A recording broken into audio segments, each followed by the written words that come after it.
Voyage, ma chère Julia, mais emmenez-nous retrouver Loïc Ballet qui est ce matin dans les Hauts-de-France. Oui, je rejoins Loïc Ballet, donc au menu aujourd'hui avec vous Loïc, bonjour. Champignons et endives, en tout cas c'est ce que vous proposez, vous qui vous trouvez dans l'Oise.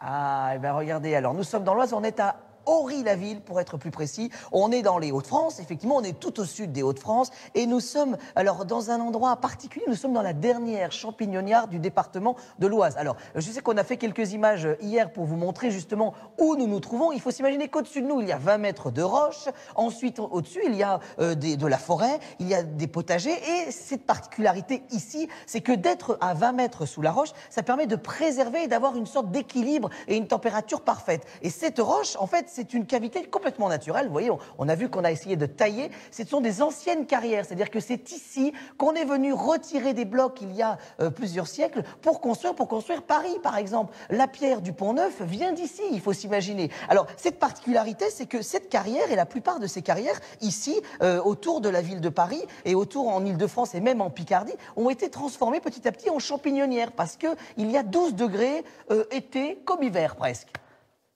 J'imagine qu'il faut à la fois de l'absence de lumière, c'est bien ça, mais aussi une température comme celle-ci pour faire pousser à la fois des champignons et des endives. Mais c'est assez surprenant que les deux poussent de la même façon, dans les mêmes conditions. Exactement, en fait, les deux poussent de la même façon, les deux ne veulent pas de lumière, Julia, en fait, tout simplement. Alors là, ici, Sébastien, on est en train de... Alors, on parle de champignons de Paris, mais c'est même bien mieux que le champignon de Paris, là, d'accord. Il est d'Ory-la-Ville. Il est d'Ory-la-Ville. Extra frais. Voilà, regardez, ils sont ici. Qu'est-ce qu'on a fait pour que le champignon pousse, là, en fait? Eh ben, tu as le fumier de cheval. Oui. Au-dessus, tu as une fine couche de pierre qui est locale de Saint-Maximin. Elle est connue, elle est très connue.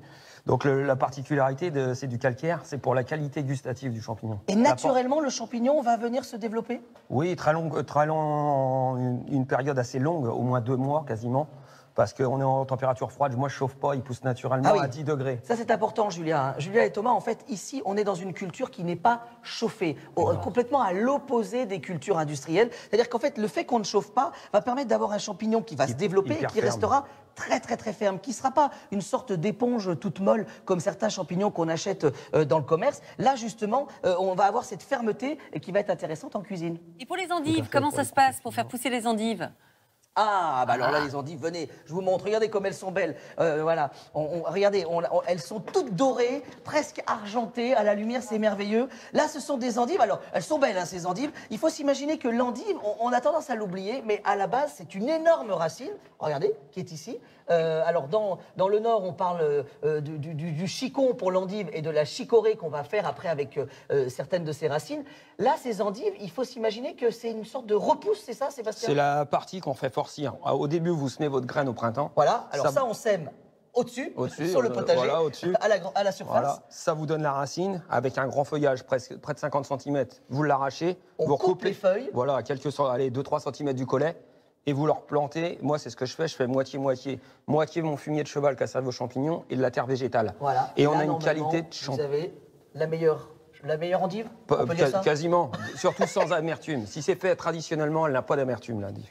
Bon, vous, Julia, vous voulez qu'on vous montre en une seconde, allez, comment on cuisine l'endive ou pas? Oui, bah oui, parce que moi je ne sais jamais la faire en salade ou alors la faire cuire. Allez, regardez, là c'est un petit velouté. Sébastien, expliquez-nous. Endive, roquefort et un peu de pomme de terre, ce qui permet d'épaissir un peu la soupe. Voilà, et là, regardez, vous avez un velouté merveilleux. Alors, l'avantage du roquefort, c'est que ça va justement apporter un petit côté beurré, un petit côté relevé, qui va casser un petit peu ce goût un petit peu différent de l'endive. Pour les enfants, c'est pas mal, ça, de mettre un petit peu de roquefort. Ça se marie très bien avec l'endive. Bon, écoutez, je vous souhaite un bon petit déjeuner.